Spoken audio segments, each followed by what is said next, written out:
Welcome. Diagnosing of bleeding disorders. The diagnosis important is the clinical history. How much it is severe, history of any fever, drugs, personal and family history of bleeding tendency. The physical examination is mainly to differentiate whether it is predominantly superficial bleeds, that is platelet, or deep, that's coagulation, joint bleeds.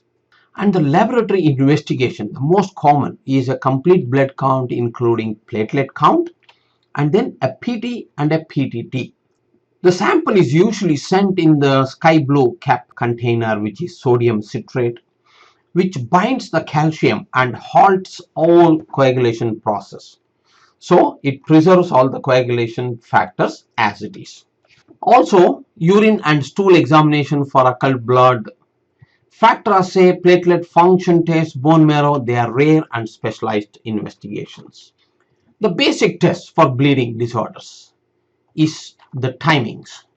The bleeding time, although not done nowadays routinely, make a standard cut in the skin and measure how long the wound bleeds. Usually it is less than 10 minutes but prolonged in blood vessel and platelet disorders. It's just the platelet count that is sufficient. Prothrombin time, it tests the extrinsic pathway factor 7 and the common pathway fibrinogen, prothrombin, factor 5 and 10. Okay, it is prolonged in acquired conditions more, vitamin K deficiency, liver disorders, warfarin therapy, etc.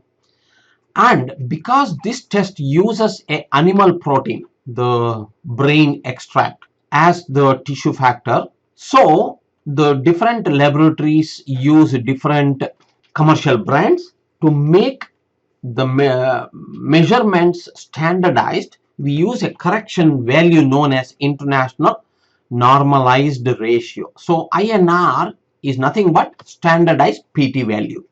And INR 1 means the patient's plasma has the extrinsic pathway same as that of a normal plasma, corrected for various commercial reagents.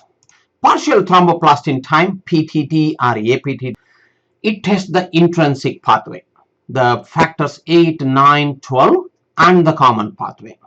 When both PT and PTT are increased, we suspect something in the common pathway. The PTT prolonged is more common in congenital bleeding disorders, unlike prothrombin for acquired disorders. Okay, so hemophilia, von Willebrand disease, etc. Thrombin time is done when both PT and PTTs are abnormal, mainly used for fibrinogen levels, useful in DIC, but not a routine test. FDP, D-dimer, again increased in DIC, and again it's a special investigation. So how do we do the common tests?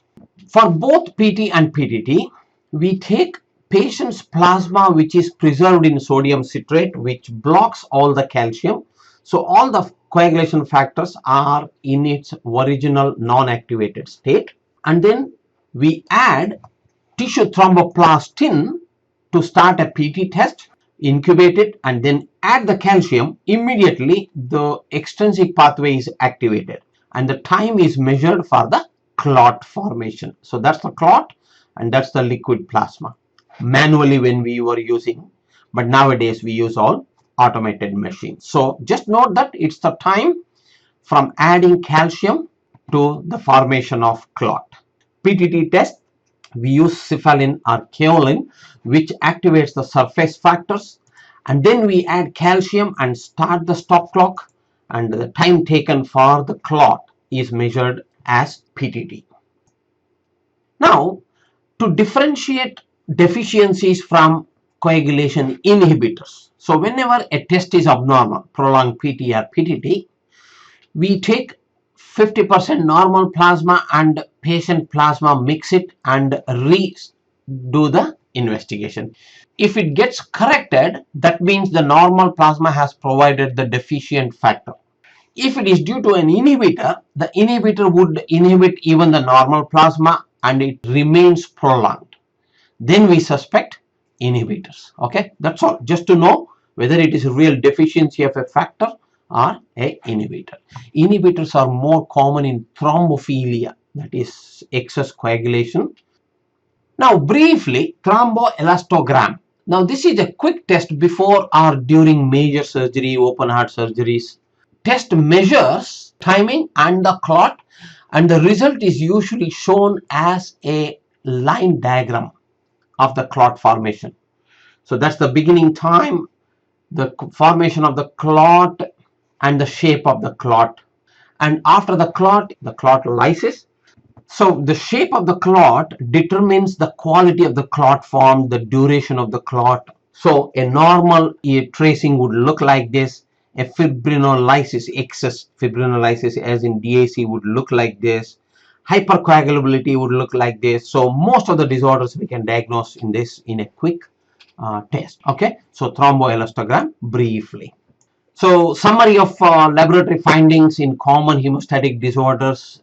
In summary, normal endothelium maintains anticoagulation, the liquid blood through prostacyclins and other chemical mediators. Endothelial injury initiates the hemostasis, the three major pathway blood vessel platelet coagulation. Fibrinolysis by activation of plasminogen to plasmin, and the common tests of hemostasis. Okay, thank you.